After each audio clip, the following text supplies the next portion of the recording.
Hello student, আমি Tapas like HOD of multi resource computer training centre. চলো আমরা আজ নতুন টপিক মাইক্রোসফট ওয়ার্ড থেকে কিভাবে টেবিল ক্রিয়েশন করতে হয় সেই সম্বন্ধে একটু আলোচনা করব ও স্টেপ ওয়াইজ তোমাদেরকে দেখিয়ে দেওয়া হবে। তো স্টুডেন্ট চলো আমরা ফার্স্টে বলি টেবিল আমরা কোথায় কোথায় ব্যবহার করব। ফার্স্ট টেবিল আমরা ব্যবহার করি কোনো রেজাল্ট বা মার্কশিট তৈরি করার জন্য আমরা টেবিল ব্যবহার করি। তাছাড়া কোনো স্কুলের রুটিন কখন কোন ক্লাস আছে সেই রুটিন করার জন্য আমরা টেবিল ইউজ করি।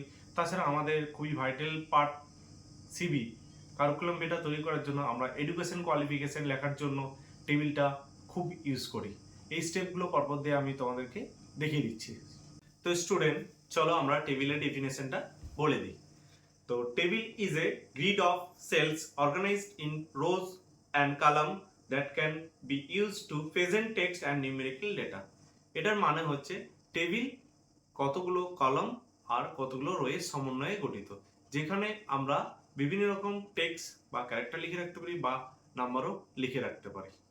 তো স্টুডেন্ট চলো এরপর আমরা প্র্যাকটিক্যালি স্টেপ ওয়াইজ টেবিল তৈরি করার পদ্ধতিগুলি দেখিয়ে দিচ্ছি, চলো ভিডিওতে।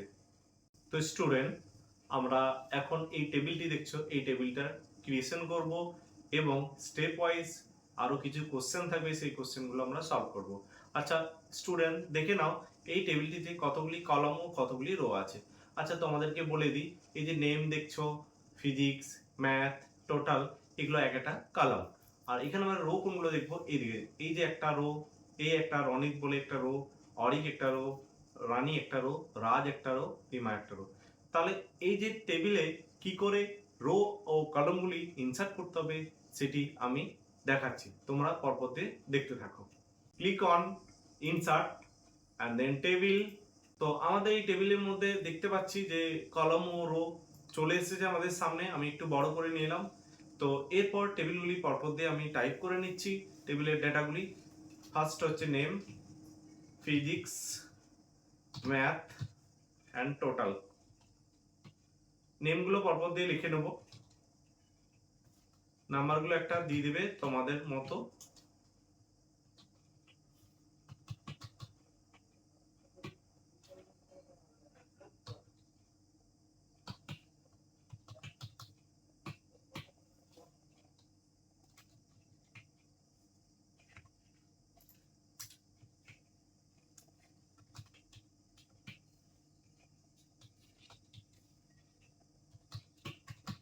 তো স্টুডেন্ট আমার টেবিলটা টাইপ করা হয়ে গেছে। ফার্স্ট আমাদের এই টেবিলের মধ্যে ফার্স্ট কোশ্চেন হচ্ছে যে একটি কলম ইনসার্ট করব ম্যাথের আগে, যেটার নাম হবে কেমিস্ট্রি। কি বললাম, এই যে তোমরা দেখছো ম্যাথ কলাম, অর্থাৎ এই কলমের আগে আমি একটা নতুন কলম অ্যাড করব যেটার নাম হচ্ছে কেমিস্ট্রি। চলো আমরা কার্সারটা ফার্স্ট ম্যাথের মধ্যে রাখতে হবে। তারপর আমরা কোথায় গিয়ে পাবো, ইনসার্ট থেকে গিয়ে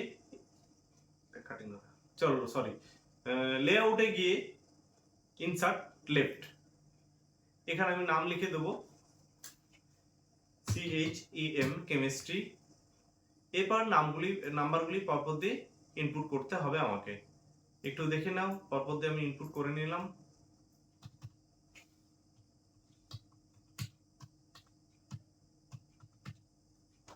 চলো এবার আমাদের টেবিলের মধ্যে মেন কি করতে হবে, টোটালটা কিভাবে করতে হবে পরপর দিয়ে বলে দিচ্ছি। কার্সারটা টোটালের নিচের ঘরে রাখতে হবে, অর্থাৎ যেখানে অ্যান্সার বেরোবে সেখানে রাখতে হবে। তারপর ক্লিক করতে হবে লেআউট, লেআউট থেকে এফেক্টস ফর্মুলাসে ক্লিক করতে হবে। এখানে যেহেতু উপরে কিছু নেই সেহেতু লেফটেই রয়েছে নাম্বারগুলো, ফিজিক্স, কেমিস্ট্রি, ম্যাথ, সেহেতু ইকুয়াল টু সাম লেফট করাই আছে, ওকে। আর নেক্সট পরে টোটালটা করতে গেলে কি করতে হবে, আবার ইনসার্ট লেআউট থেকে এফেক্টস ফর্মুলাতে যেতে হবে।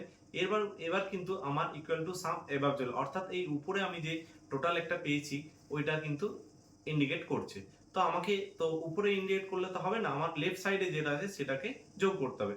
তাহলে এই এভাব লেখাটা যেটা আছে সেটাকে আমাকে হাঁটিয়ে লিখতে হবে লেফট, এফটি লিখে আবার ওকে করতে হবে, তাহলে আমি ওই টোটালটা পেয়ে যাব।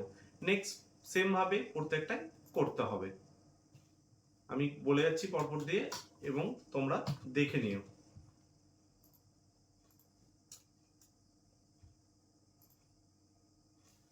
এটাও সেম ভাবে আমি এভাবটা ডিলিট করে এলইএফটি লেফট লিখে ওকে করে দিলাম।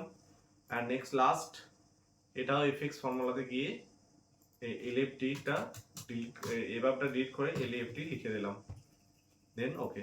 চলো স্টুডেন্ট, আমাদের এই যোগটা কমপ্লিট হয়ে গেছে, অর্থাৎ টোটালটা কমপ্লিট হয়েছে। এবার নেক্সট আরেকটা কোশ্চেন আমরা চলে যাই, যে আমি একটা কলাম নেব, যে কলামটা হচ্ছে নেমের আগে কলাম নেব, যে কলামটার নাম হবে রেজাল্ট।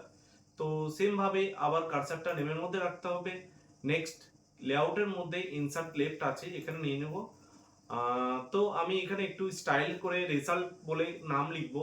তো স্টুডেন্ট, তোমরা দেখছো এখানে প্রত্যেকটা কলামের মধ্যে একটা করে দাগ রয়ে গেছে, এগুলো হাঁটানোর জন্য মার্জ সেল করতে হবে, অর্থাৎ এই দাগগুলো হাঁটানোর জন্য আমাকে মার্জ সেল করতে হবে। তোমরা পেয়ে যাবে লেআউটের মধ্যে উপরে মার্জ সেল, এটা দেখতে মার্জ সেলে ক্লিক করলে দাগটা চলে যাবে। চলো আমি এখানে টাইপ করে নিচ্ছি রেজাল্ট, RESULT। তো আমি স্টুডেন্ট এই রেজাল্টটা আমি এইভাবে লিখতে চাইছি, দেখে নাও কিভাবে। এটা সিলেক্ট করে নিও অ্যান্ড টেক্সট ডাইরেকশন ইউজ করবে, টেক্সট ডাইরেকশন ইউজ করে এইভাবে করতে দিই। এবার এই রেজাল্টটা একটু আমি হোমে গিয়ে বড় করে নিচ্ছি, তাহলে দেখতে ভালো লাগবে। আচ্ছা স্টুডেন্ট, আমাদের এই কলামটা হয়ে গেল রেজাল্টটা। এরপর পরের আমরা কোশ্চেনে চলে যাচ্ছি, যে এইটা যে টেবিলটা করছি সেই টেবিলটা একটা হেডিং দিতে হবে। হেডিং না দিলে সেই টেবিলটা প্রপারলি মিনিংফুল হবে না। তো টেবিল নেওয়ার জন্য আমাকে উপরে টেবিলে যে হেডিং নেওয়ার জন্য উপরে একটা ঘর নিতে হবে, অর্থাৎ রো নিতে হবে। তাহলে আমাকে আবার কার্সারটা এখানে রাখতে হবে, রেজাল্ট কলামে রাখতে হবে। এন্ড দেন লেআউটে গিয়ে পরে ইনসার্ট এবাব। এবাব মানে হচ্ছে কি এটার উপর হবে, সেহেতু ইনসার্ট এবাব হবে, করে নিলাম। আবার এই মার্সেল মানে এই দাগগুলো হাঁটানোর জন্য আমাকে মার্সেল করে নিতে হবে। তারপর আমি একটু আগেই করলাম টেক্সট ডাইরেকশন, অর্থাৎ লেখাটা এই যে ঘুরিয়েছি, এই তোমরা দেখছো এই টেক্সট ডাইরেকশনটা উল্টে আছে, অর্থাৎ এই লেখাটা সোজা করে নিতে হবে। এরপর আমি এখানে একটা স্কুলের নাম লিখে দিলাম।